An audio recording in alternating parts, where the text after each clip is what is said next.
বিনয়ের সহিত অনুরোধের ভাষায় বলবো, আমরা আল্লামা সাইদি হুজুরকে হারিয়েছি। বাংলাদেশের অনেক বড় বড় প্রোগ্রামে তিনি 2 দিন ব্যাপী, 3 দিন ব্যাপী, 5 দিন ব্যাপী তাফসীর মাহফিলে আলোচনা করতেন।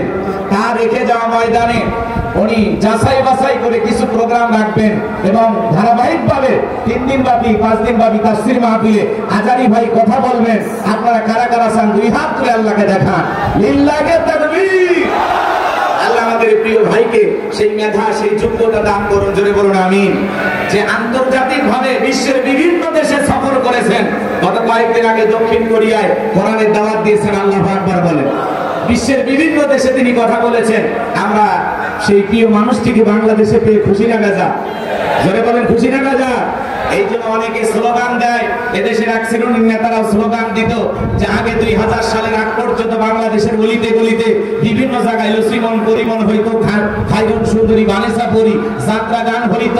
এক নেতার আফসোস করে বলতো, আরে সেই জায়গা যাত্রা ভালো উঠে গেছে, এখন তাফসীর মাহফিলের আয়োজন করে যুবকেরা। এটা নিয়ে এদেশের এক শ্রেণীর মুসলিম নেতার আফসোস করতে, কথা বলেন ঠিক কিনা? এই জন্য এই দেশের যুবকেরা যাত্রা পালা ছেড়ে, গান বাজনা ছেড়ে কোরআনের মাহফিলের আয়োজন শুরু করেছে। আমাদের বিশ্বাস, আমাদের দিল সাক্ষী দেয়, 2024 সালে যুবকদের ভিতরে আমরা যে পরিবর্তন দেখতে পাচ্ছি, আগামীর বাংলাদেশ কোরআনের বাংলাদেশ, আগামীর বাংলাদেশ ইসলামের বাংলাদেশ, আগামীর পার্লামেন্টে আল্লাহর কোরআন প্রতিষ্ঠিত হবে ইনশাআল্লাহ। বাংলার জমিনে কোরআনের পার্লামেন্ট কায়েম হোক। যারা যারা চান 2 হাত তুলে মালিককে দেখা। লিল্লাহি তাকবীর।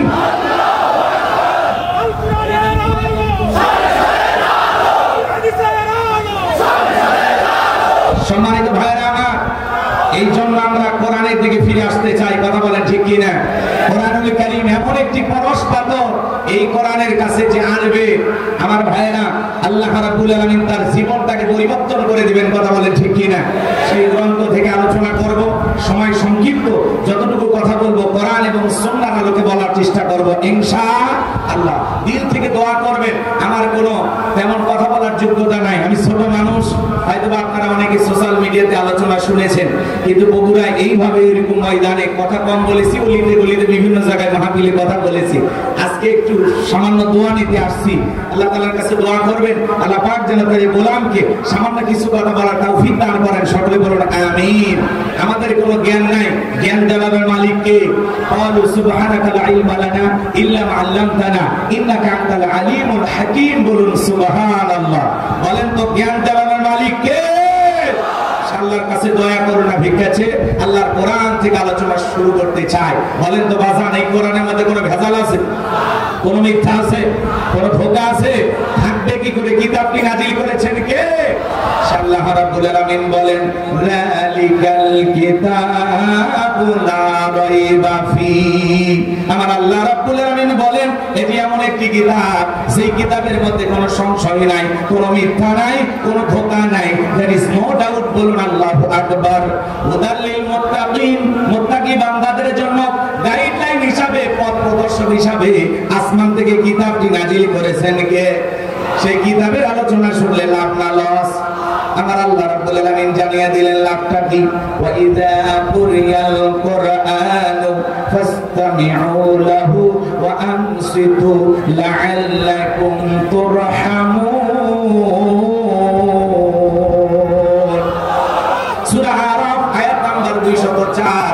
আমার আল্লাহ রাব্বুল আলামিন জানিয়ে দিলেন, তোমাদের সামনে যখন কোরআন পাঠ করা হয়, কোরআনের আলোচনা হয়, চুপ করে কান লাগিয়ে মনোযোগ সহকারে কোরআনের কথাগুলো শ্রবণ করো।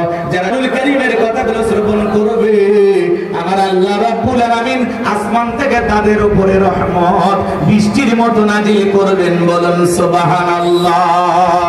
এই জন্য কোরআনের কথা শুনে লাভ না ক্ষতি? আমার আল্লাহ রাব্বুল আলামিন বলেন, ওয়াযাক্কির ফাইন্নাদ যিকরা তানফাউল মুমিনিন।